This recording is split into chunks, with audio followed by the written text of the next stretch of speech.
The city never truly sleeps, but on nights like this one, it pretends to. Rain hammers the streets of Greystone Heights in relentless sheets, bending the glow of street lamps into long amber smears across the wet asphalt. Thunder rolls through the canyons between buildings like something old and angry trying to get inside. And in the middle of all of it, one woman is still working. Her name is Agatha. 32 years old, still in her worn gray uniform at 11:15 at night, a flashlight in one hand and a mop bucket handle in the other, descending the creaking wooden stairs into the basement of the Hargrove apartments. She's done this 100 times. More than 100.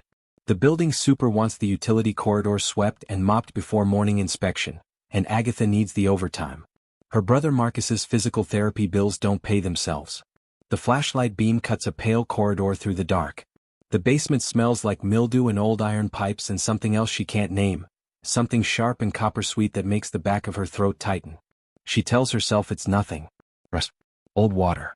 She keeps moving. Then she hears it. A sound. Oh. What? Rhythmic, like someone trying very hard to breathe quietly and failing. She stops. The flashlight trembles in her grip, sending shadows lurching across the concrete walls. She should go back upstairs. Every reasonable bone in her body is telling her to go back upstairs. But Agatha has never been especially good at ignoring things that need attention. She takes 3 more steps and the beam catches something on the floor behind the old boiler. A hand. Bloodied. Fingers curled loosely around the grip of a gun that has already slipped half free of a weakened grasp. Her breath dies in her chest. The flashlight travels up. A man. His shirt is soaked through with dark red. The tattoos covering his arms and chest glow faintly in the beam. Intricate, breathtaking, terrifying, dragons coiled around Korean script, symbols that speak of something ancient and violent and deeply chosen. His face is angular, striking even now, even like this, and his eyes, dark, burning, refusing to close, find hers through the dark. Korean words scrape through his cracked lips. Whispered, urgent, bouncing off the concrete walls until they surround her. She doesn't understand them. But she understands the eyes. She has seen eyes like that before, in emergency rooms, in shelter waiting rooms, in the faces of people standing at the absolute edge of what a person can survive. Eyes that are not asking for pity. Eyes that are asking for a choice. Hey everyone, drop a comment below. Where are you watching from right now? And quick question, what would you do if you found a wounded stranger hidden underground? Help them or call the authorities? Let me know. The overtime shift had started at 9. Agatha had taken the bus from her apartment on Delancey Street. 40 minutes each way, exact change, the same route she had taken 312 times since she started working for Hargrove Property Management 2 years ago. She kept track because keeping track of things was how she stayed sane. Her whole life ran on careful accounting. Hours worked, dollars earned, bills paid, dollars remaining, hours until Marcus needed his next appointment, dollars for that, hours until she could sleep, dollars for rent. The numbers were exhausting, but they were also armor. As long as she was counting, she was not drowning. The Hargrove building was 14 stories of aging brick on the edge of the Stillwater district, the part of the city where the gentrification wave had stalled and retreated, leaving behind half-renovated lobbies and broken intercom panels and residents who had learned not to expect much from the management company. Agatha had 3 floors tonight: the lobby, the 4th-floor corridor, and the basement utility wing. The lobby and the 4th floor were done. The basement was last because the basement was always last. Not because she'd been told to save it, but because basements have a way of sitting at the bottom of lists, in the same way that the people who clean them sit at the bottom of other people's considerations. She had changed the bucket water in the 4th-floor janitor's closet and was now making her way down the service stairwell, the mop handle balanced against her shoulder like a walking staff, her phone in her apron pocket playing a low-volume podcast about true crime, the irony of which she would not appreciate until much later. The flashlight was clipped to her belt. She unclipped it at the base of the stairs, where the overhead fluorescents had been burned out for at least 6 weeks. She'd submitted 3 maintenance requests. She'd stopped expecting a response. The basement of the Hargrove building was a long, low-ceilinged space divided into quadrants by load-bearing pillars and old chain-link storage cages. It smelled like history, the accumulated damp of decades, mineral water stains on concrete, paint cans from tenants long gone, the ghost of cigarette smoke from a super who'd retired in 2011 and apparently spent a great deal of time down here. The utility corridor ran along the back wall, behind the boiler room and the electrical panels, and it was not technically a tenant space at all, just a service pass-through that connected to the rear building exit. But it collected debris the way low places collect water, and the inspection checklist said sweep and mop, so here she was. Agatha moved through the storage section first, her flashlight beam sweeping in practiced arcs. Nothing unusual. A broken chair someone had abandoned in the third cage. A cardboard box going soft with moisture. She made a mental note to flag it. Fire hazard. She moved toward the boiler room. The copper-sweet smell hit her first. She stopped walking. Her podcast was still playing, a calm, measured voice discussing the psychology of organized crime, and she reached down and paused it without looking at her phone, the way you reach for a volume knob in a car when something on the road ahead demands your full attention. She stood still for a moment and breathed carefully through her nose. Blood has a smell. People don't always know this until they encounter it in quantity. It's metallic, yes, but also organic, intimate, the smell of the inside of something that is supposed to stay inside. Agatha had smelled it twice before in her life. Once in the ER waiting room when Marcus had his accident, and once in the hallway of her childhood building on a night she did not allow herself to remember in any detail. She knew the smell. She moved forward. The boiler room door was slightly ajar, which was unusual. The super kept it locked as a rule. The padlock was hanging open on the hasp, not broken, just unlocked, which meant someone with a key had been through here. Or someone who could pick a lock, which was a thought Agatha filed immediately under things to worry about later. She pushed the door open with the end of the mop handle rather than her hand and let the flashlight look before she did. The boiler room was the size of a large walk-in closet. Old cast-iron boiler in the center, pipes running in every direction, a pegboard on the wall where tools hung in outlines that hadn't matched the actual tools for years. And in the far left corner, behind the boiler, in the narrowest darkest angle of the room, the man. Agatha's flashlight found his hand first, the way her mind would later replay it, always leading with the hand, the fingers, the gun. The hand was broad, the fingers long, tattooed along the knuckles with small symbols she could not read. The gun was a matte black semi-automatic and it had clearly been held with intention once tonight, but that intention had slipped. His grip on it now was loose, barely maintenance. The gun rested against the concrete floor rather than against any threat. She moved the light upward.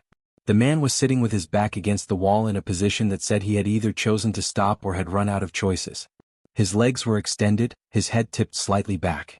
He was wearing dark clothing, tactical pants, what had once been a fitted black shirt and was now a destroyed garment soaked through in dark patches from his left shoulder down through the ribs. The injuries were multiple. She could not count them from here and did not try. He was tattooed from the collarbone to what she could see of his forearms, not the random accumulation of a young man's enthusiasm but a unified, deliberate design. Dragons in black and deep blue, their scales rendered with extraordinary precision. Korean characters in bold brushstroke style integrated into the design as if the language itself were part of the anatomy. Along his left forearm a tiger mid-leap.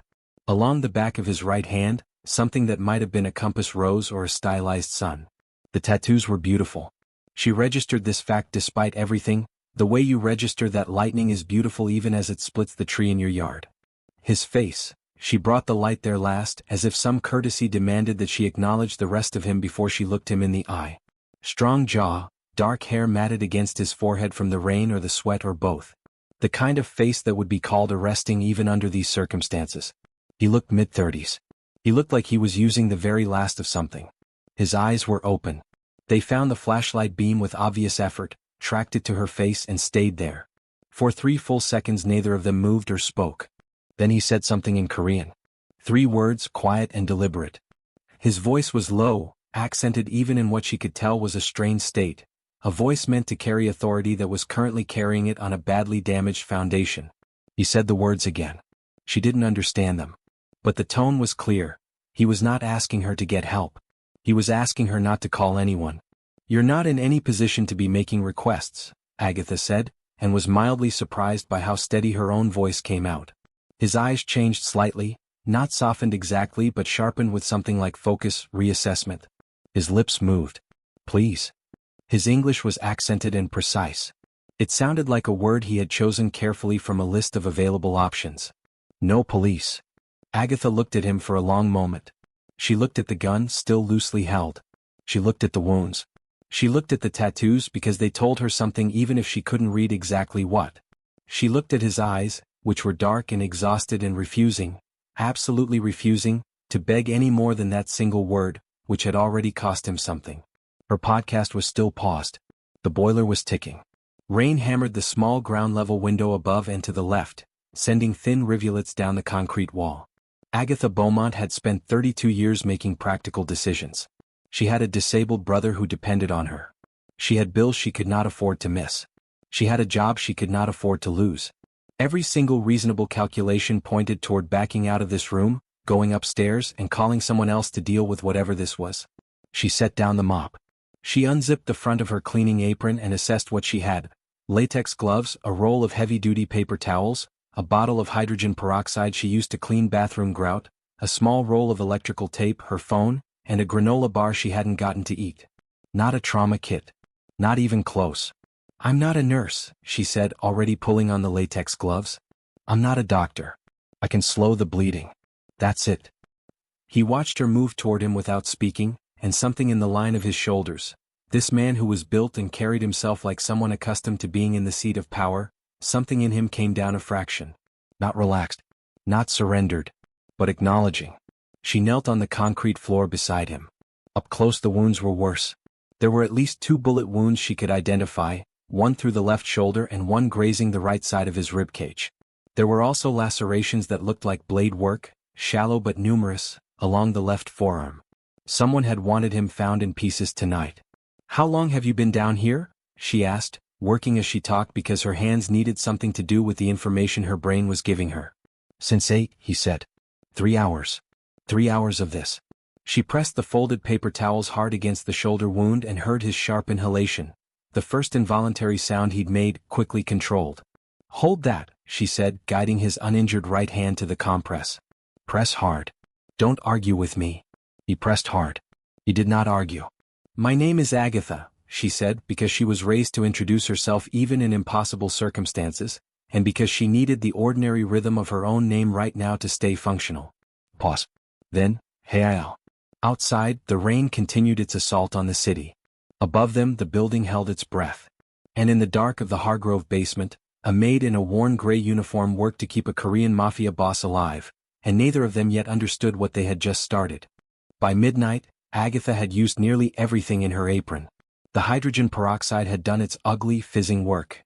The paper towels, an entire roll, were bundled and discarded beside her knee, dark and heavy with what she was trying not to think about too precisely.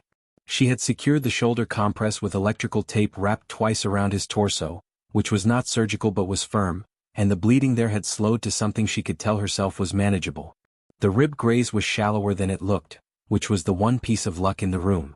The lacerations on his forearm she had cleaned and pressed shut as best she could. His color was bad. He needed a hospital or the next best thing, and she was currently deciding whether she could arrange either without ending both their nights catastrophically.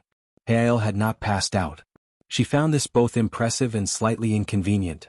A conscious man with a complicated situation and opinions about it was harder to manage than an unconscious one.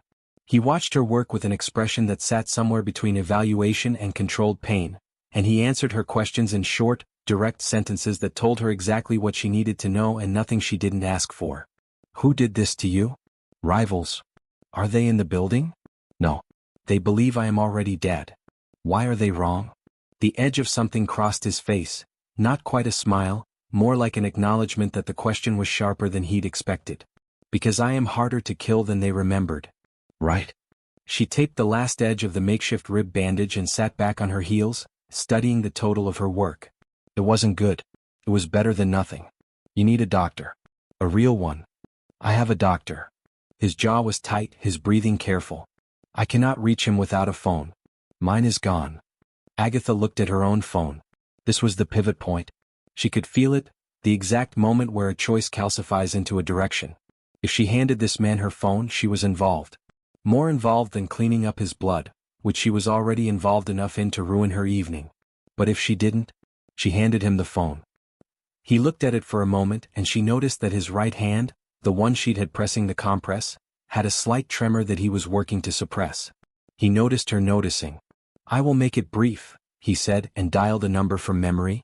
The conversation that followed was in Korean, quick and low, and Agatha understood none of it except the urgency, which required no translation. He spoke for less than 90 seconds, then returned the phone without looking at the screen. She checked. He hadn't opened anything else, hadn't looked at her contacts or her messages.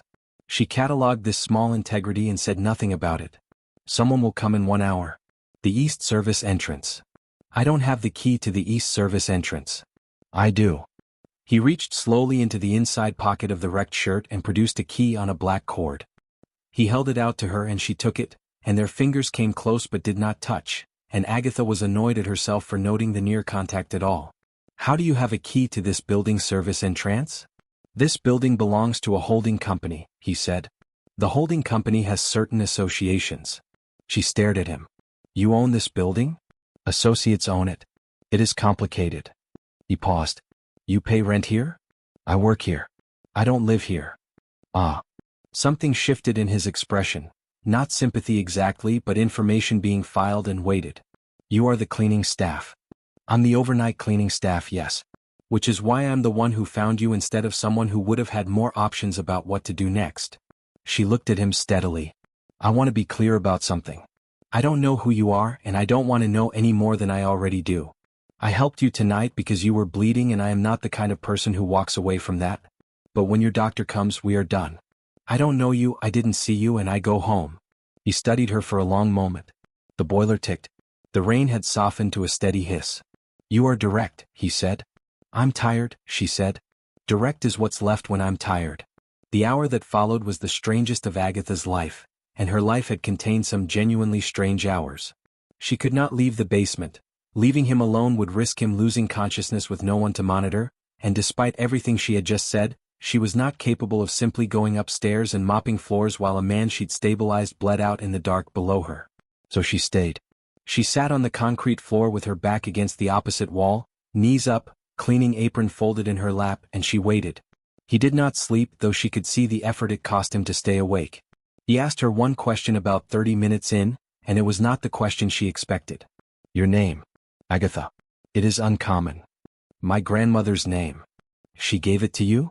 She raised me. My mother had difficulties. She didn't elaborate and he didn't press. My grandmother said it meant good. From the Greek. She liked that it was solid. Something you could hold. He was quiet for a moment. In Korean, names often carry a meaning also. My given name?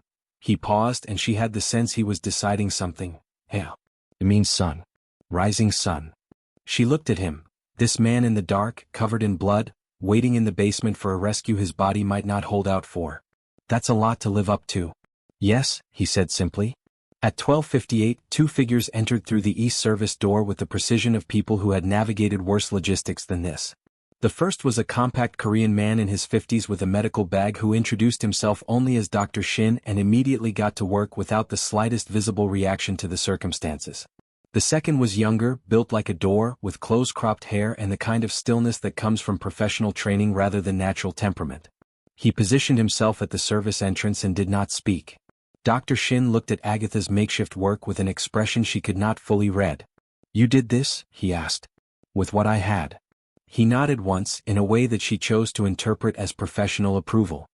He set up his bag and began working in the calm, efficient manner of someone who had done emergency field medicine in places with far less favorable conditions than this. He spoke in Korean to Hae-il as he worked, and Hae-il responded briefly, and once, she was almost certain, she heard her name in the exchange, which made the back of her neck prickle. She stood to leave. She had held up her end. The doctor was here. Her work was done. Agatha. His voice. She turned. Even now, reclining against the wall with the doctor's hands working on his shoulder, Hae-il looked at her with an attention that was different from what she was accustomed to receiving in this uniform, in this building, in this life. He looked at her as if she was the most significant person in the room, and the room had suddenly gotten a lot more populated. I will not forget what you did tonight, he said. You don't owe me anything, she said. I disagree. He held her gaze. When I am well, I would like to speak with you again. Every practical bone in Agatha's body fired simultaneously. No, absolutely not. Clean break, go home, forget this basement. She opened her mouth to say exactly that. I live on Delancey, she said instead. I'm not hard to find. She picked up her mop and her bucket and she went upstairs, and she mopped the utility corridor alone in the dark with her flashlight and her racing heart, and she told herself this was over. She had done a good thing. Now it was over. She did not believe herself, not even slightly. It would be 11 days before she saw him again. Those 11 days would be the last ordinary ones she would have for a very long time. The first sign that ordinary was over came on a Tuesday afternoon, 7 days after the basement. Agatha was at the pharmacy counter waiting for Marcus's prescription when she became aware of being watched. Not the ambient awareness of existing in public space, the specific, localized sensation of a particular pair of eyes tracking her with intent. She did not turn around immediately. She finished the transaction, pocketed the bag, thanked the pharmacist by name, and only then, walking toward the door with her coat collar up against the November cold, she glanced left. A man was standing outside the window. Korean, young, well-dressed for the neighborhood. He met her eyes through the glass without flinching and then turned and walked away, neither hurried nor slow. She walked home the long way and watched to see if anyone followed. No one followed. But she was not reassured. On the 8th day she got a note. It was slipped under the door of her apartment on Delancey in an envelope with no return address, a single folded card inside with neat, precise handwriting. The building you work in will be searched Thursday night. Do not be there. She read it 3 times. She turned it over. She held it up to the light like a letter that might contain a different message if she looked at it differently. Then she called in sick for Thursday's shift, the first shift she had missed in 7 months, and spent the day with Marcus watching movies and making his favorite jicama slaw and trying not to check the news on her phone every 15 minutes. At 11:17 Thursday night, Greystone Heights Breaking saw the following post shared across 3 neighborhood apps. Heavy police presence at Hargrove APTs on Stillwater, multiple units, ambulance on scene. Avoid area. She had been in that basement at 11:15. Every Thursday. Like clockwork. On the 11th day there was a knock at her door. Hae-il was standing in her hallway looking recovered. Not fully, not without cost. She could see the way he held his left shoulder with a degree of care that told her the damage was still healing. But upright, and dressed in dark civilian clothes rather than the wreckage she'd first seen him in, and carrying, inexplicably, a brown paper bag from the Korean restaurant 3 blocks over that she had been meaning to try for 2 years but could never quite justify the price. "I brought food," he said. "May I come in?" She looked at him for a long moment in the doorway. "You're already standing in my hallway," she said. "That's halfway in." Marcus was asleep in his room. He went to bed early since the accident, his body still spending more energy on repair than it used to. The apartment was small and clean and organized with the focused efficiency of someone who lived with limited space and no margin for chaos. She watched Hae-il take in the apartment with a look that was careful not to be evaluating, which meant he was evaluating carefully. She put the food on the table. It was good, she would give him that. The japchae noodles were exactly right, and he had included a Pajeon she hadn't asked for but ate anyway. "The warning worked," she said. "I know. You had someone watching me." "I had someone ensuring you were safe," he said with a precision that wasn't quite correction. "It is not the same. In my world it kind of is." He accepted this without argument, which she noted. "Those who came Thursday night were looking for evidence connecting me to the building. They are the ones who tried to kill me. The Shinwon organization. They have been dismantling my operation from inside for 3 months. She looked at her food and back at him.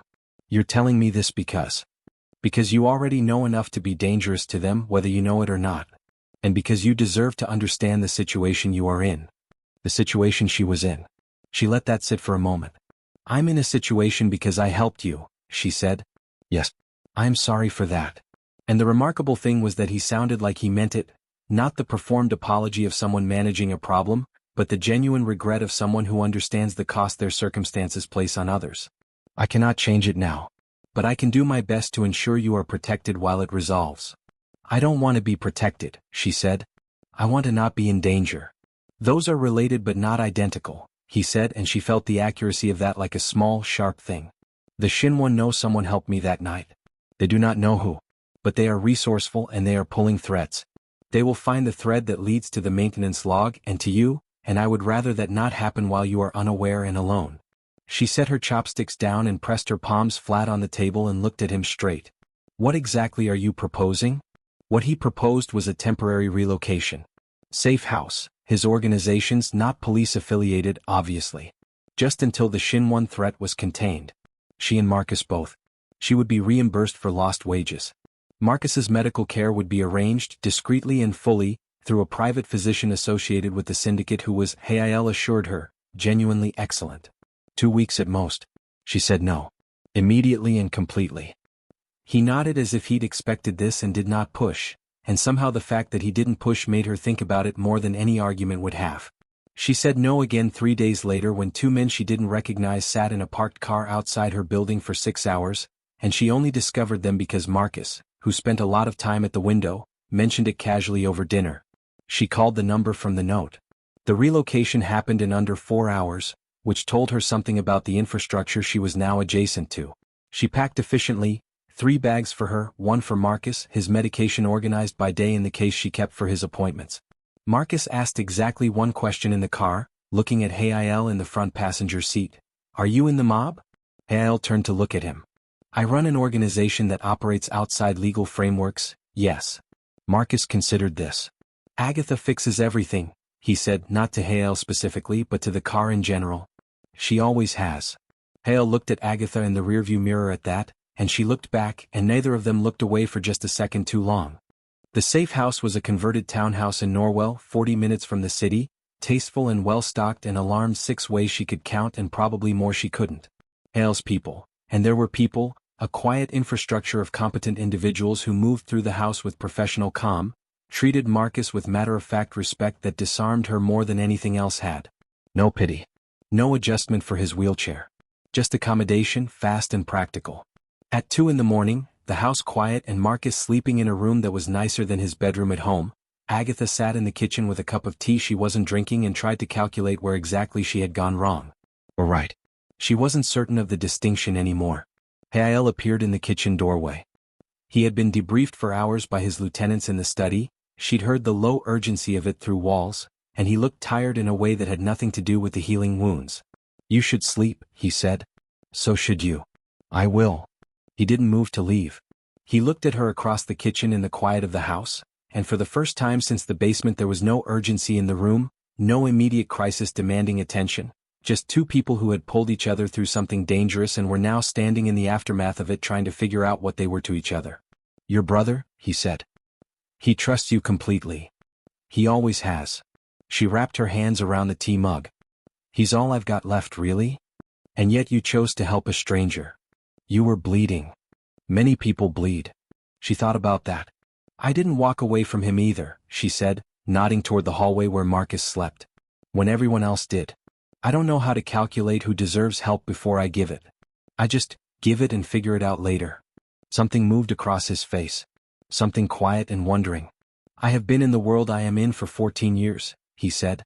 "I know how to calculate everything. Everyone around me does. I had forgotten that this is not the only way to be." She looked at him, this man with his dragon tattoos and his criminal empire and his carefully held left shoulder and his remarkable capacity for saying true things in direct sentences, and she thought, this is going to be very complicated. "Get some sleep, Hae-il," she said. He went. She drank her cold tea and looked at the ceiling of a borrowed house and thought about the ledger of her life and whether anything she currently knew how to count was still the relevant currency. The 2 weeks became 4. The 4 became 8. This was not entirely Hae-il's fault, though Agatha occasionally found it useful to assign the blame there. The Shinwon situation did not resolve cleanly, it metastasized as criminal conflicts tend to do when you leave any root of them alive, branching outward to connect to 2 additional syndicates and a law enforcement corruption case that Hae-il's lieutenant, a sharp-eyed woman named Yuna, described as an absolute circus with firearms. There were operations to manage, shipments to redirect, alliances to shore up. And through all of it, Agatha sat in the Norwell townhouse and watched and gradually, without particularly planning to, began to understand.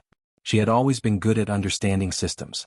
It was the same intelligence that made her excellent at her job, the ability to see how the parts of a space connected, what needed attention, what was a symptom of a deeper problem, what was irrelevant noise.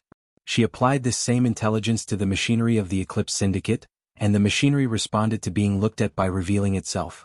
Yuna was the first to notice. On a rainy Wednesday morning 3 weeks into the Norwell period, Agatha had been sitting in the kitchen with her second coffee, reviewing the notes she'd been keeping in a composition notebook, not because anyone asked her to but because she processed best by writing things down, when Yuna came in for tea and caught a glance at the notebook. "May I?" Yuna had asked, and Agatha handed it over because she had nothing to hide. Yuna read for 2 minutes without speaking, her face doing very little. Then she said, "How long have you known about the Namsan supply route problem?" "Since you got the call about the delayed shipment 3 days ago. The delay pattern matches the import records Hae-il's accountant was reviewing last week. The times and amounts don't align unless someone at the distribution point is skimming off the top and covering it with false delay reports." Yuna looked at her for a long, assessing moment. You weren't supposed to hear those conversations. I wasn't trying to hear them. The study walls are thin and I was mopping the hallway. This seemed to strike Yuna as genuinely funny. She had a sharp, sudden laugh that she kept very brief. I will mention this to Hae-il. She did. That evening Hae-il knocked on the kitchen door frame. She was making dinner, one of the few things in this situation she could control, and stood there until she looked at him. Yuna says you have identified a supply chain leak. It's a pattern. I could be wrong. You're not wrong. We identified the same issue this afternoon through different means. He paused. Would you be willing to look at some other operational data? With the same, he considered the word carefully, perspective? She turned the heat down on the stove. In what capacity? In whatever capacity you are comfortable with. She looked at him carefully. She was not naive. She understood what being useful to an organization like this meant in terms of the organization's interest in continuing to have her around. She also understood that in the past 3 weeks she had gone from being a temporary liability to something that felt more like an asset, and that this shift in her status had tangible benefits. Marcus's medical care was extraordinary. She had not been anxious about rent once, and she had slept, paradoxically, better in this borrowed house than she had in years. She was not prepared to pretend that none of this was true. Show me what you've got, she said. What they had was considerable and considerably chaotic. The Eclipse Syndicate ran operations across smuggling, high-end artifact brokering, and a network of legitimate front businesses that were not as clean as they should have been. The records were kept in a system designed by someone whose organizational philosophy could charitably be described as creative and less charitably as a liability. Agatha spent 3 days reading through it in the study, occasionally asking Yuna questions about operational specifics, and at the end of the 3 days she produced 8 pages of notes in her composition notebook and requested a meeting. Hae-il sat across from her at the dining room table. Yuna sat to his left, watching Agatha with an expression that had graduated from assessment to something closer to respect. 2 other lieutenants, a quiet heavy-set man named Dae-young who handled logistics and a younger man named Ryu who was responsible for external relations, sat farther down the table with the particular attention of people who had been told to take this seriously. Agatha presented clearly and without performance. 4 revenue leaks, 2 of which were deliberate internal theft, 2 of which were structural inefficiency. 3 front businesses operating at unnecessary risk due to record-keeping that would not survive a competent audit. 1 alliance with an external broker that was costing significantly more than it was earning, which she could demonstrate numerically.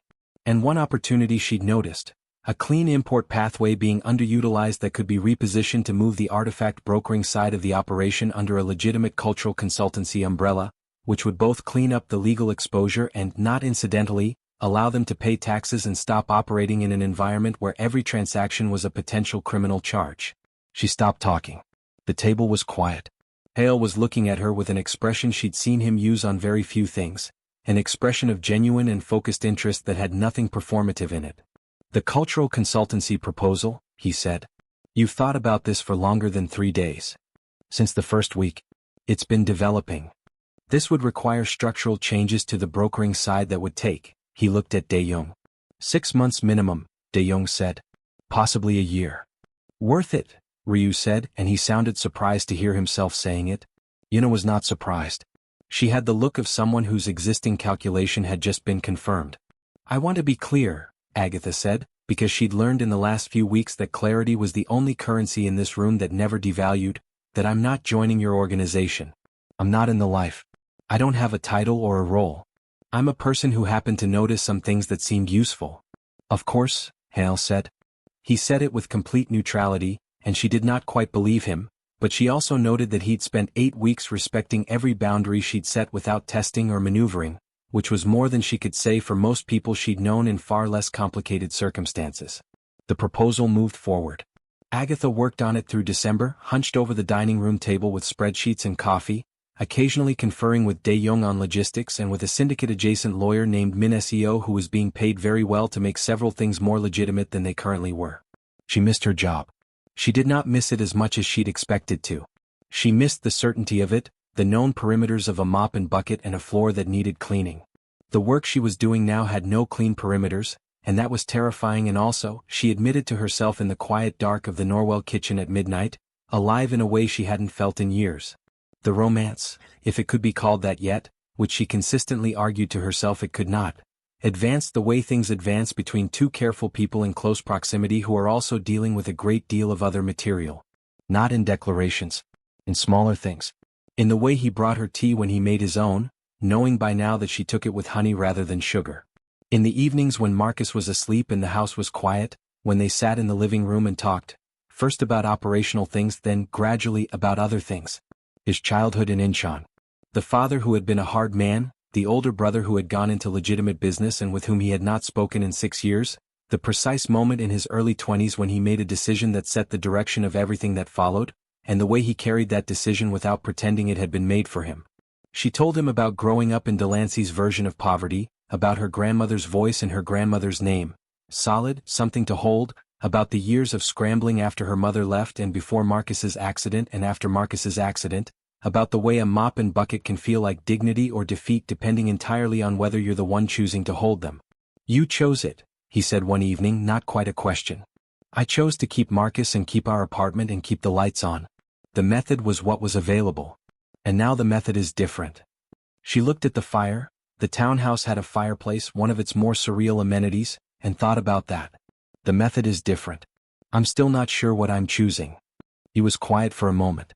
I hope, he said carefully, that some of what you are choosing is here. She looked at him. The fire made the room warm. His tattoos caught the light in the same way they had in the flashlight beam in the basement, and she thought about how far they had both traveled from that cold concrete floor, and how little the distance felt when he looked at her like that. Ask me again in a few weeks, she said. He nodded, accepting the timeline without complaint, and she thought, not for the first time, that this was perhaps the most unexpected thing about him. How he could be patient when he wanted to be, with a completeness that she could not have anticipated from a man who moved the rest of his life at the velocity he did. 3 weeks later, standing in the kitchen after a long working session while Marcus played video games in the next room, she kissed him. Briefly, decisively, in the way she did most things.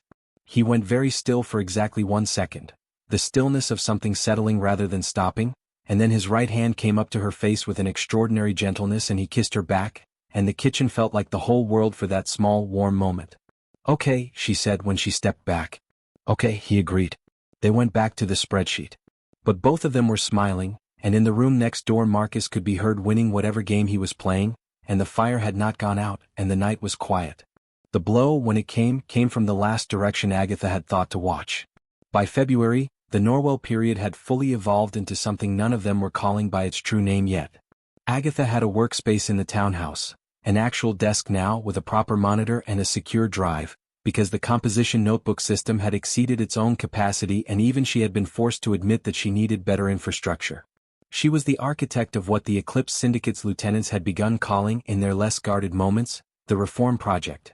The systematic repositioning of the operation's more vulnerable holdings under legitimate umbrellas, the cultural consultancy framework beginning to take actual shape under MinSEO's legal guidance, the artifact brokering being redirected toward auction houses and accredited dealers with whom the syndicate had established clean relationships.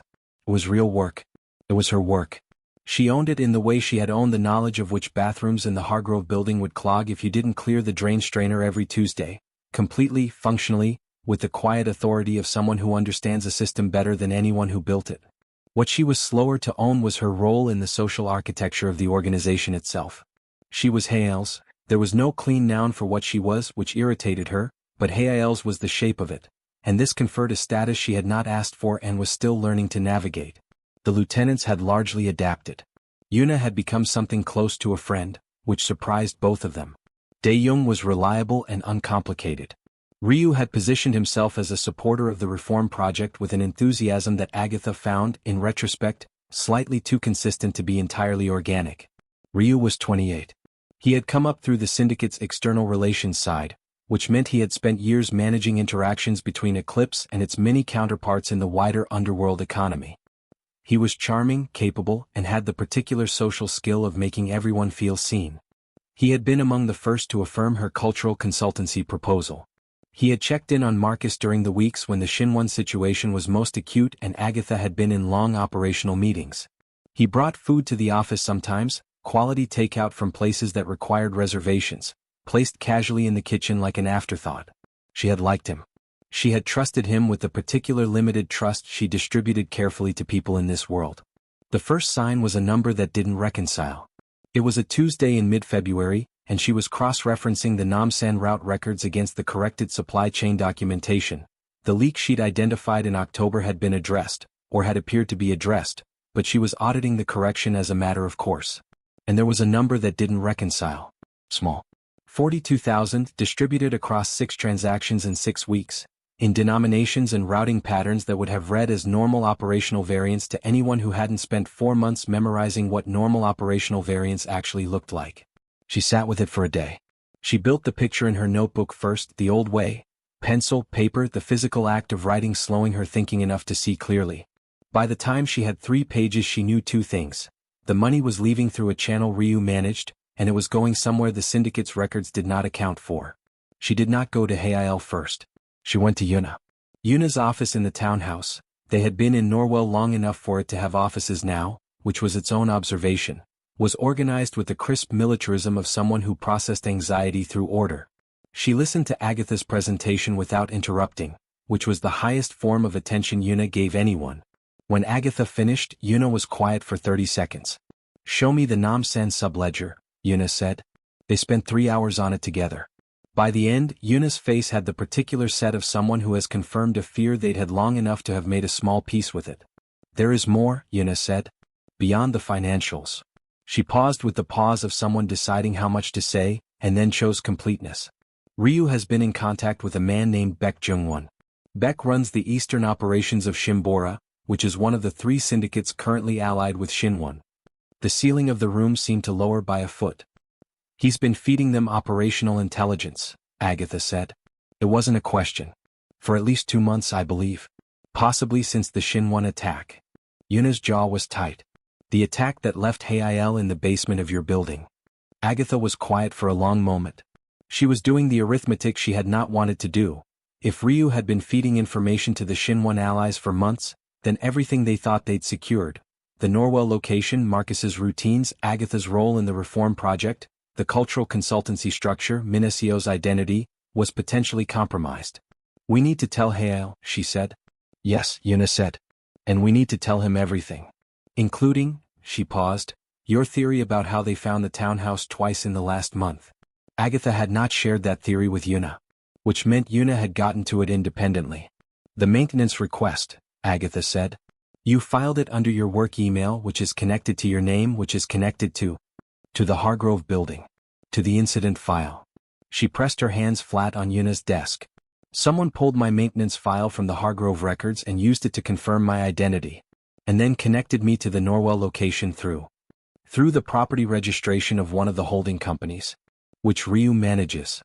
The elegant, terrible architecture of it." When they told Hae-il that evening, the room went through several kinds of silence. The first was the silence of information being absorbed.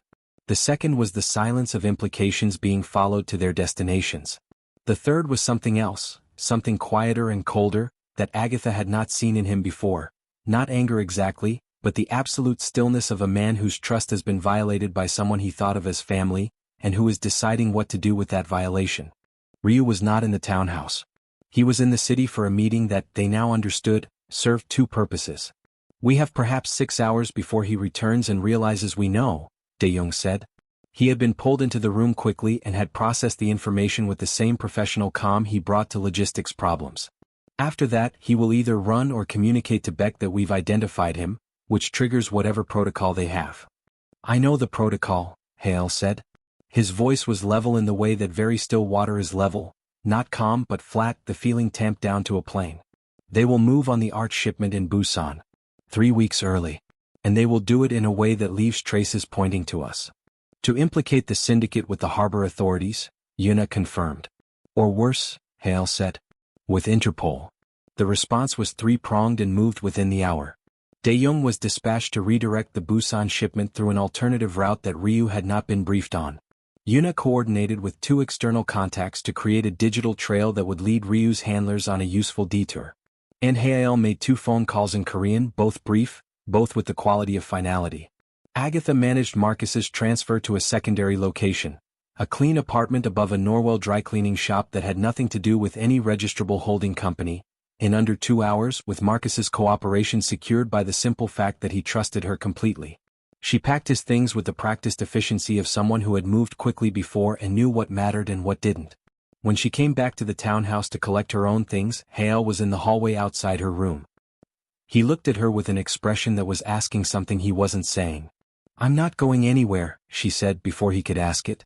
Something in his face, the tightly held thing, moved slightly.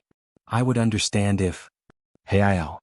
She said his name with the firmness she had for Marcus when he was working himself toward an apology she didn't need. "This happened. We found it. We handled it. And now we have a shipment to redirect and a traitor to deal with and a larger war to think about. So." She picked up her bag. "What do we do next?" He looked at her for a long moment in the hallway of the borrowed house, this woman in her good coat with her bag over her shoulder and her jaw set, and he said in Korean, which he rarely did when speaking to her, usually only in moments too large for translated English, something she didn't understand.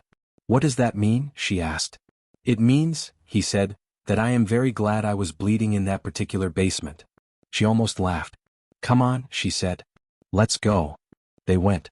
March arrived in Greystone Heights with a cold that felt personal.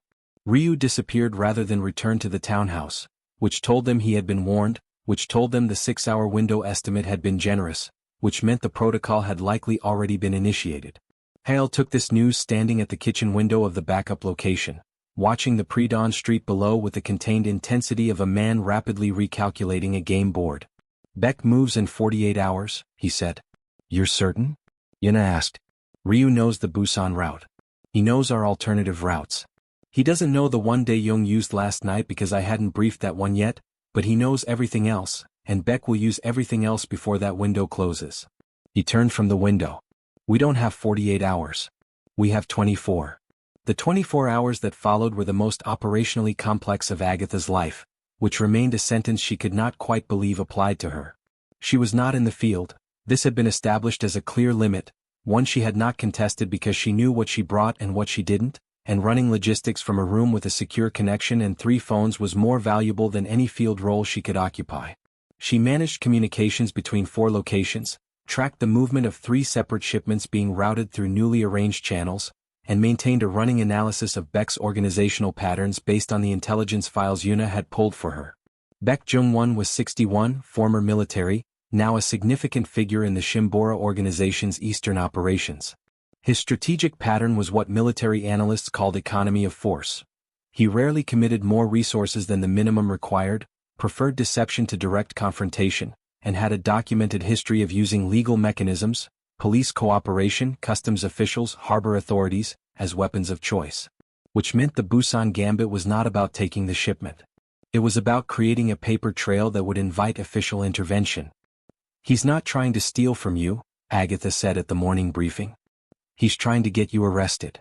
Or charged," Yuna said. "Same result. If Interpol opens an investigation, even a preliminary one, your legitimate business pivot becomes impossible. No auction house will partner with an active investigation subject.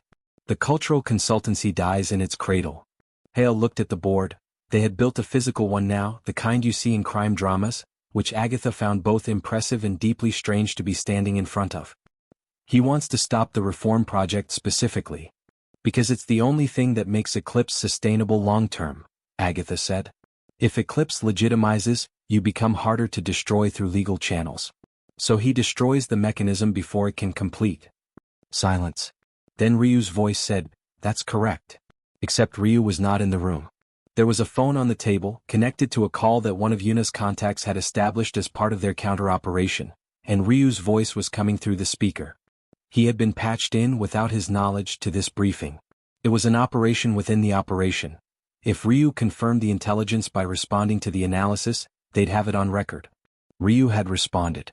The silence that followed this confirmation was the specific silence of several people registering that they had just heard something important. Hae-il said in Korean one short word. Yuna reached over and ended the call. "He's with Beck," Dae-young confirmed, looking at his screen. "Location trace puts the call origin in the Shimbora warehouse district." "Then we know where Beck is," Agatha said. The operation moved fast. In the field, 2 of Hae-il's most reliable people, a pair of former maritime security contractors named John and Kwan, moved on the Shimbora location under the cover of a Port Authority compliance check that Yuna had arranged through 3 layers of legitimate contact. They were not there to engage violently if it could be helped. They were there to install a device in the building's communication infrastructure that would, going forward, copy certain categories of outbound communication to a secure server under the syndicate's control. Meanwhile, Agatha worked on the counter-narrative. If Beck was building a paper trail to invite investigation, the best response was a competing paper trail, one that told a different story to the same audience. She had spent 4 months building the reform project's legal architecture under Minacio's guidance, and that architecture, while incomplete, was real.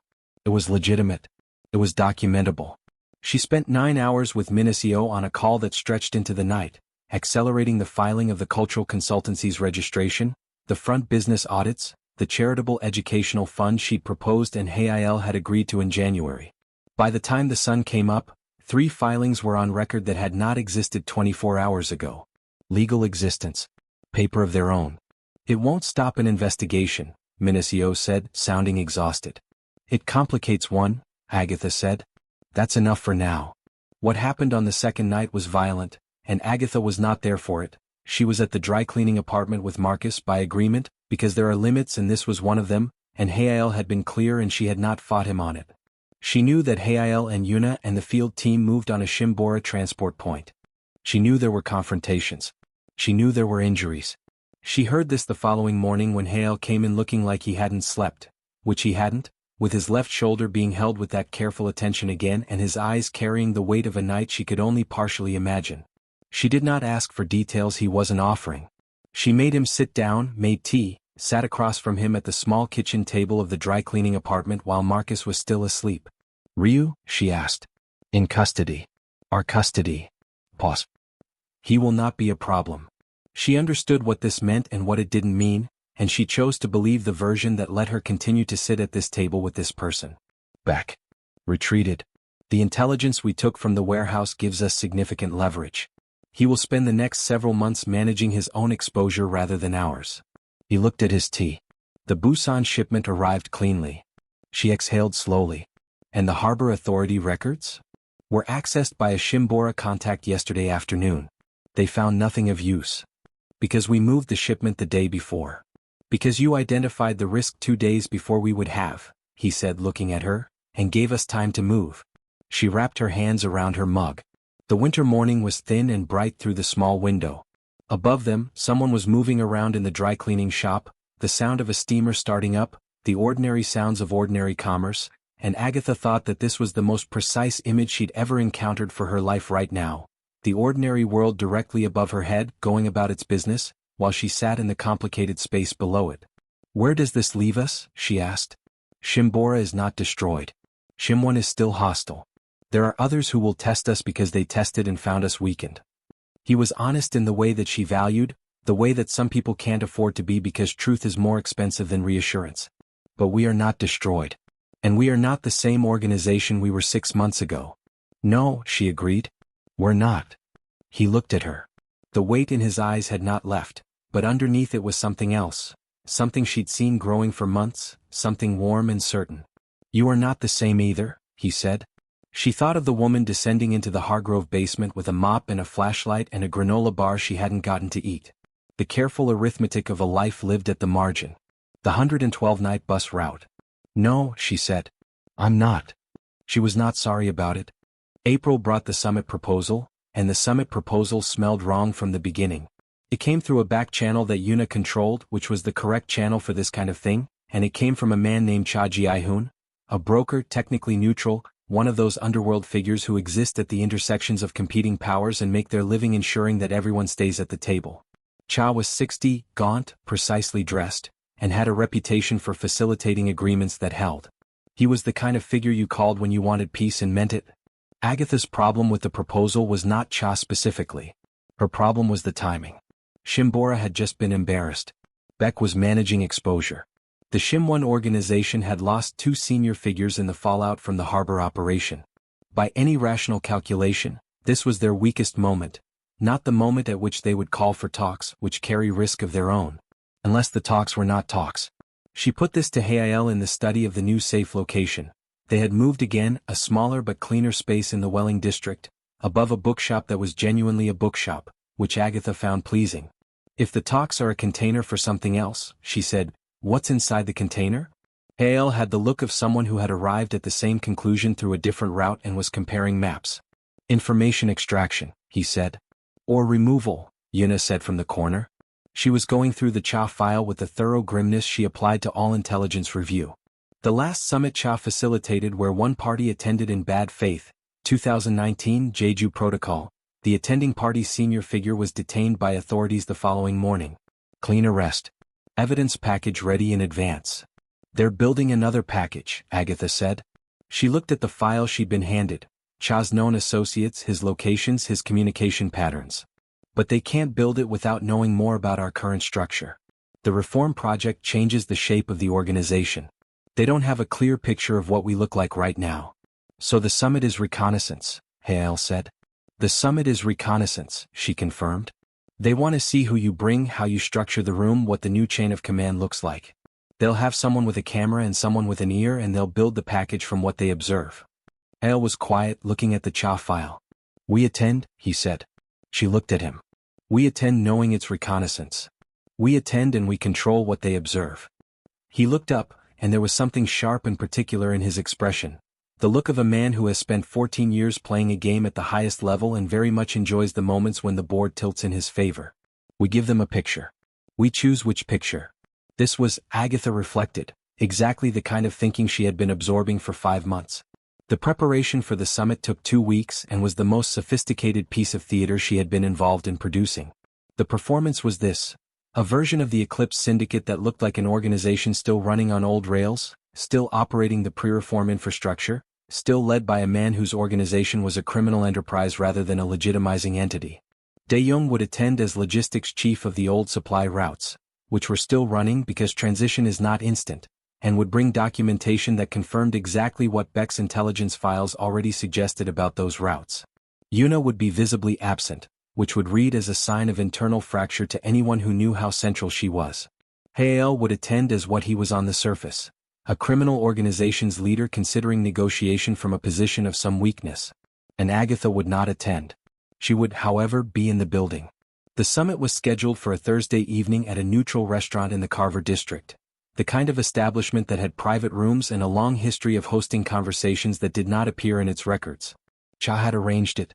Cha had, as Yuna's investigation revealed, also arranged for 3 cameras to be installed in the private dining room in the week prior, as well as a table reservation for 2 unattributed guests in the room directly adjacent, separated by a partition that was not, as it turned out, acoustically sealed. They knew about all of this. They had added 2 more cameras themselves. Agatha sat in a car 1 block from the restaurant with a laptop, a direct feed to both camera sets, and Minicio on a separate call. Her role was to observe the observer. To identify the person or persons in the adjacent room doing the actual reconnaissance, record their identities and document exactly what was being transmitted and to whom. The dinner proceeded. Hae-il performed with the fluency of someone who had been who they were pretending to be for years, because he had been, and the pretense required only modulation, not fabrication. Cha was smooth and almost convincing. The Shimbora representative across the table, a man she identified from Yuna's files as Cha's associate Han Tae-jun, watched Hae-il with the controlled appetite of someone selecting. In the adjacent room, she identified 2 people within the first 8 minutes. A woman with a recording device positioned in her bag, and a man with a phone whose screen never fully darkened. She documented both. She ran both faces through the identification system Yuna's tech contact had provided. The woman was a freelance intelligence operative with connections to 3 separate law enforcement agencies across 2 countries. The room became very still around Agatha for a moment. This was not a criminal intelligence operation. This was preparation for a criminal referral to legitimate law enforcement. They were not trying to outmaneuver Eclipse in the underworld. They were trying to eliminate Eclipse through the legal system, using the cultural consultancy registration, the new legitimate filings, as the very rope with which to hang them. A legitimizing criminal enterprise was still a criminal enterprise, and if you could get Interpol interested while the organization was still mid-transition, still connected to old operations, you could collapse the whole architecture before it hardened into something unreachable. She sent a message to Hae-il's phone, which was under the table. 1 word: leave. He stood up from the table 4 minutes later with the calibrated ease of a man who has decided this meeting has concluded on his terms rather than anyone else's. Cha began to protest. Hae-il looked at him with an expression that communicated, without any unpleasantness, that Cha's usefulness to this operation had been more than exhausted. In the car, when Hae-il slid into the back seat 30 seconds after she'd expected him and 4 seconds before the adjacent room's occupants realized the subject had departed, she showed him the screen with the identification results. He looked at it for a long moment. "How long until they file?" he asked. "They haven't filed yet. The package isn't complete. They need it tonight to fill the gaps." She closed the laptop. "They don't have what they needed. But they will try again." "They will try again," she agreed. "But now we know the shape of it." And, she hesitated because this was the part she'd been thinking about in the car for the last 2 hours. Now we know that the legitimate pathway is the only pathway. Not because it's morally cleaner, though it is. Because it's the only version of this organization that an Interpol investigation can't destroy. He looked at her in the dark of the car, the city moving past the windows around them. "You are telling me to surrender the criminal operation. I'm telling you to make it redundant before they make it a liability." She held his gaze. "The reform project was always going to get here. I'm just saying we get here faster." A long silence. She could feel him weighing it, not the logic, which was sound and he knew it, but the identity question underneath the logic. What is a man who has been a particular thing for 14 years, when that thing is no longer available to him? "I want to be something you don't have to explain," he said. It was not quite what she'd expected him to say. She looked at him. "You've never been simple to explain." "No. But I would like to be explicable." He said the word carefully. "To you. To your brother. To the world that has your grandmother's name in it." She felt this land somewhere central. "Then let's build it," she said. "The legitimate version. Completely." He nodded once. She nodded once. The driver pulled away from the curb and the Carver district receded behind them and they drove toward the new version of everything, and Agatha thought that she had never in her life felt simultaneously more afraid and more certain. May arrived with warmth and with the syndicate's past returning as past due without calling ahead. The name was Park Sung-jin and Hae-il went quiet when Yuna said it, in the particular way he went quiet for only certain things. Not the operational stillness she had learned to read as processing, but something older and more personal. "Who is he?" Agatha asked. Yuna looked at Hae-il, who looked at the window, who looked back at Agatha. "The man who recruited me," he said. "When I was 22. When I made the decision I told you about." The briefing that followed filled in the shape of a story Agatha had understood in outline for months and now received in full. Park Sung-jin had been the Eclipse Syndicate's founder, not its current form but its origin, a smaller operation in Seoul in the 90s that had expanded through Hae-il's 14 years of leadership into the transnational entity it was now. Park had nominally retired 7 years ago after a health crisis, ceding operational control to Hae-il with what everyone had understood to be genuine finality. He had not been involved. He had not been a concern. He was now both involved and a concern. Park had resurfaced in alliance with Beck. Not, as Yuna carefully explained, with the measured delivery of someone presenting genuinely complicated information, from opposition to the reform project on principle. Park's objection was simpler and more expensive. He owned a percentage of the criminal operations, through mechanisms buried in the syndicate's original founding documents that predated Hae-il's full control, and the transition to legitimacy would make those percentages worth a fraction of their current value. He was not trying to stop the reform project because he believed in the old world. He was trying to stop it because the old world was worth more to him personally. "He will use Beck's Interpol strategy," Yuna said. "But he has something Beck doesn't. He has original syndicate documentation. Records from the founding period that connect the Eclipse organization to specific criminal acts that predate Hae-il's leadership by years." "Can he use that without implicating himself?" Agatha asked. "If he has protection. Which, if his current alliance holds, he does." Yuna set the file down. "He is proposing a meeting.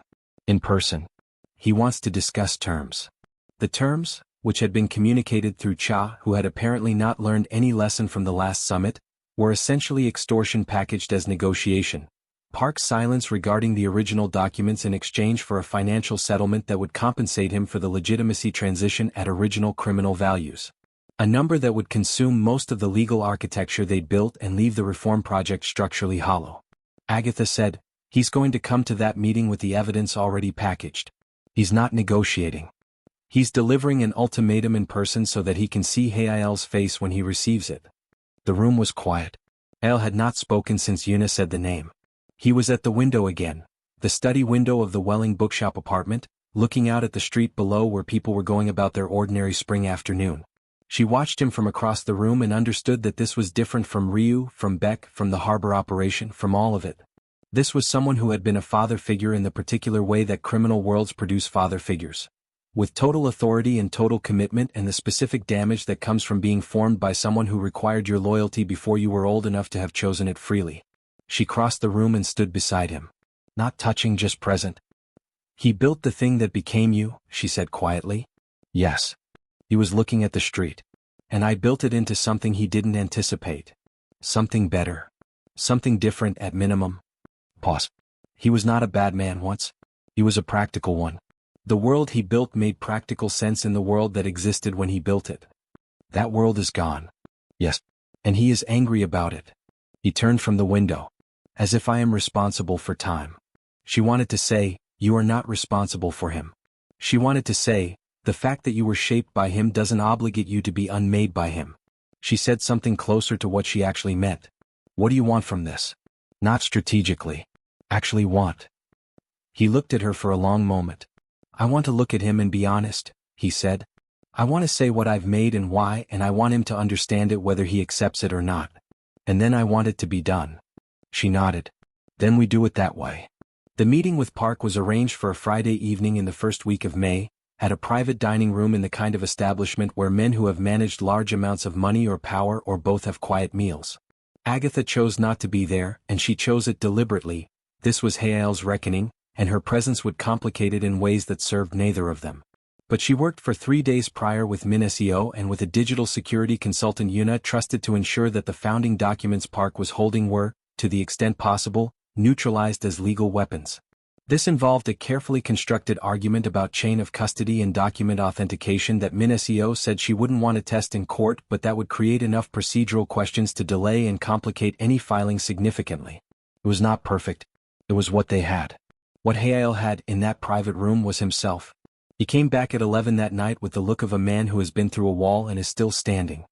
He sat in the kitchen of the bookshop apartment while Agatha made tea and Marcus, having heard the door, rolled into the kitchen with the pragmatic loyalty of someone who shows up when things are serious without needing to understand what the serious thing is. How was it? Marcus asked. Difficult, Hae-il said. Did you say what you needed to say? Hae-il looked at him. This was another thing about Marcus that Agatha had observed with a warmth she couldn't fully account for. He had the particular directness of someone who had faced a genuinely hard thing and come out the other side of it without the pretense that difficulty requires ornamentation. Yes, Hae-il said. Good, Marcus said and turned his chair around and went back to his room. Agatha set the tea down across from Hae-il and sat. He's going to file, Hae-il said. It was not despair, it was recognition. Not immediately. He still wants the settlement, so he will wait to see if the threat is sufficient. But eventually. Then we finish the legitimacy transition before eventually arrives, she said. We accelerate. We are already accelerating. Further. He looked at his tea. There is something else. He said it with the care he used for difficult truths. He said, a pause, that he knew about the basement. About you. He has known since March. She absorbed this. Through Ryu. Through Ryu, yes. He said, another pause and she could see him managing something, that you are my vulnerability. That he could use you.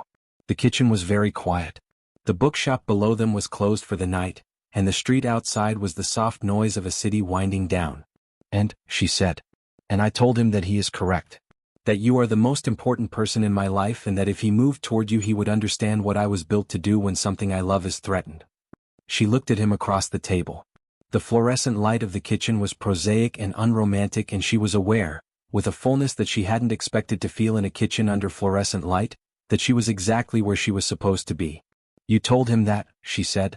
I have been meaning to tell you that, he said. That you are... He looked for the right English word with the careful attention he brought to translation when translation mattered. My reason. My yo. For the transition. For the project. For choosing to build something that can last rather than something that only burns. She thought of her grandmother's voice. Something solid. Something you could hold. She reached across the table and took his hand and his fingers, those tattooed fingers she had first seen curled around a gun on a cold basement floor, closed around hers with the same extraordinary gentleness he'd first shown her in a Norwell kitchen months ago. We're going to finish this, she said. Yes, he said. Together. Below them, the bookshop sat in darkness and the street went about its quiet spring night, and the tea went cold and neither of them let go. The park filing arrived in the last week of May, and it was not what they prepared for.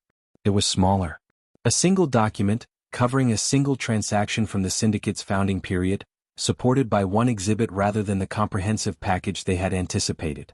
Minicio reviewed it in an hour and called Agatha with an assessment. Manageable.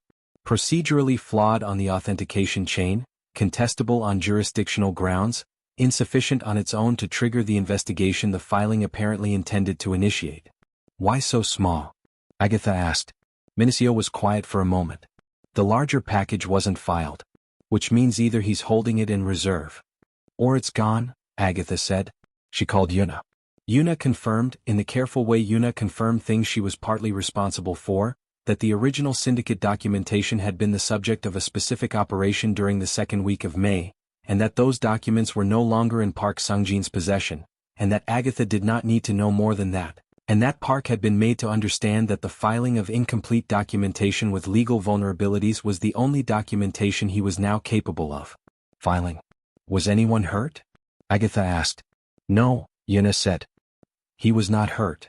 She let this be. There were limits to the information she needed and this was one of them. The cultural consultancy, formally registered as the Solsong Heritage and Arts Foundation, opened its doors in June. The launch was not a press event. It was a working opening, 3 staff members, a storage facility in the warehouse district for the incoming artifact collection, and a partnership with the University of Greystone Heights Korean Studies Department that Agatha had spent 6 weeks negotiating with a department chair named Dr. Elaine Matsuda, who had asked approximately 47 hard questions and received approximately 47 substantive answers and had ultimately concluded that this partnership was worth its complications. Agatha sat in the Foundation's small office on the first day and looked at the room, clean desk, clean windows, certificate of registration framed on the wall, the seal of a legitimate entity, and felt something she had not felt since she was a child, when her grandmother told her that a life of purpose was not a life without difficulty but a life where the difficulty was worth the purpose. Hae-il found her there late in the afternoon, sitting in the good light that came through the west window, reading Dr. Matsuda's preliminary framework for the first exhibition. You are happy, he said. I'm satisfied, she said, which was more precise. He smiled, not the careful, controlled expression she'd first seen in the basement, not the assessing look of the summit preparations, but a genuine, warm, human smile that still surprised her slightly every time she saw it. You distinguish. I always distinguish. She put down the framework. Satisfied is something you build. Happy is what happens when you're not paying attention. He sat across from her in the second chair of the small office. Outside, the June evening was beginning to turn golden. Through the window they could see a sliver of the Heritage District. Old brick and newer glass, the ordinary beautiful mess of a city that had been building itself over itself for centuries. I have been thinking, he said, about the brother? She looked at him. Marcus. About what Marcus needs. Not medically, his care is arranged and will remain so. About, he considered, what he should be doing. If he were not limited by the financial constraint that has always framed his options. She was quiet, listening. He is intelligent, Hae-il said. He has been, since I have known him, demonstrably interested in how things work. Systems. Designs. He watches the logistics reports I leave on the table when I forget to put them away. He told me, Agatha said. And he asks questions that are better than most of the questions my trained staff ask. He paused. The Foundation will need a compliance and operations manager within the year. Someone who understands how legitimate and complex systems should be organized and monitored. Someone who will not bring existing obligations or histories. Someone who can be trained from a clean foundation. She looked at him for a long time. You're offering Marcus a job. I am proposing that Marcus be offered a role that fits his capabilities and his character, with training and resources appropriate to it. A beat. I am aware that this would also mean you and Marcus remain connected to this enterprise in a way that is formal rather than circumstantial. I am aware of what that means and what it asks of you. I am not asking lightly. She looked at the certificate of registration on the wall. The seal of the Solsong Heritage and Arts Foundation. A legitimate entity. Ask him, she said. Make the full offer honestly. Let Marcus decide. Marcus decided yes before Hae-il had fully finished the offer, and then asked for 2 days to think about it carefully, and then said yes again with the considered conviction of someone who had thought about it carefully and arrived at the same answer. The summer moved with a quality Agatha had not experienced since before her grandmother died, forward movement that felt like direction rather than flight. The Foundation's first exhibition opened in August, a partnership collection between the Syndicate's legitimized artifact holdings and 3 loan pieces from Dr. Matsuda's department, presented under the title Between Worlds, Korean Symbolic Art in the Diaspora. The opening was attended by people Agatha recognized from the legitimate world and people she recognized from the other world, and several people she could not quite categorize, which she had decided was the appropriate demographic for what they were building. The Shimbora organization, deprived of its primary intelligence on Eclipse through the Ryu operation and its primary legal strategy through Minesio's documentation work, had retreated to more profitable hostilities. Baek Jung-won had not disappeared. This world did not produce disappearances of significant figures without significant cost, but he had redirected his resources to conflicts with other organizations, the way water moves when a particular channel closes. The Shimwon organization had fragmented after its leadership losses. The field was not clear, it was never clear, but it was navigable. Park Sung-jin did not file the second time. He spent the summer in Busan, near the water, and Yuna's intelligence indicated that he was, in some difficult and partial way, making a kind of peace with the world he had made and the world it had become. Agatha chose to believe this. It cost her nothing and might even be true. On an evening in September, a warm weather mercy before the fall arrived in earnest, Hae-il took Agatha to a rooftop in the Heritage District. It was not a dramatic rooftop, no helicopter pads or penthouse terraces, just the flat roof of a building the Foundation had acquired as secondary storage, with a couple of chairs and a view of the city that was not the skyline of power but the skyline of life, the lights coming on in 1,000 windows, the distant sound of the city settling into its evening, the smell of cooking and exhaust and late roses from a garden somewhere below.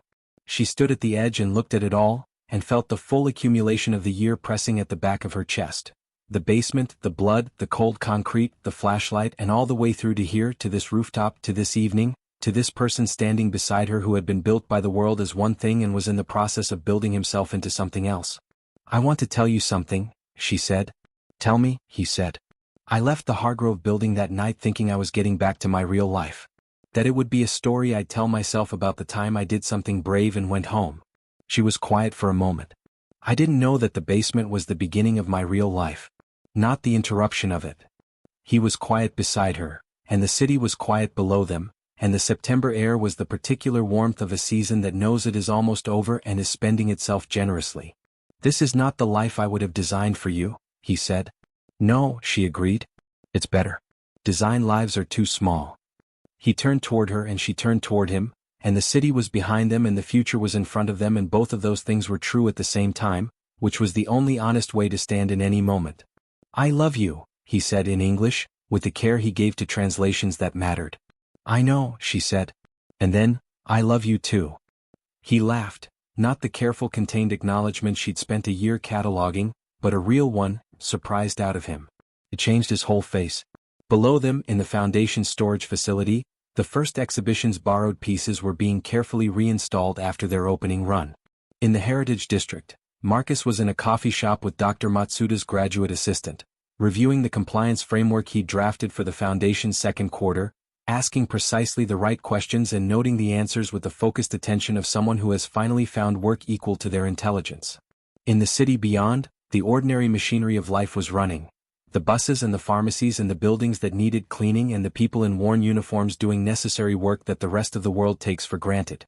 Agatha Beaumont, 32 years old, formerly of the Hargrove Apartments overnight maintenance rotation, stood on a rooftop in September with a man who had rebuilt himself to deserve her, and the city lay below them like a ledger in which the final numbers had not yet been entered but in which the direction of the accounting was clear. She had descended into darkness with a flashlight and a mop. She had emerged, eventually, with something better than safety, a future she had helped to build, a love she had not planned for, a purpose larger than the arithmetic of survival, and the unshakable knowledge, the solid, holdable truth her grandmother had been trying to give her, the only name she needed, that a good life is not the one that avoids difficulty. It is the one that chooses, deliberately and without apology, to be worth it.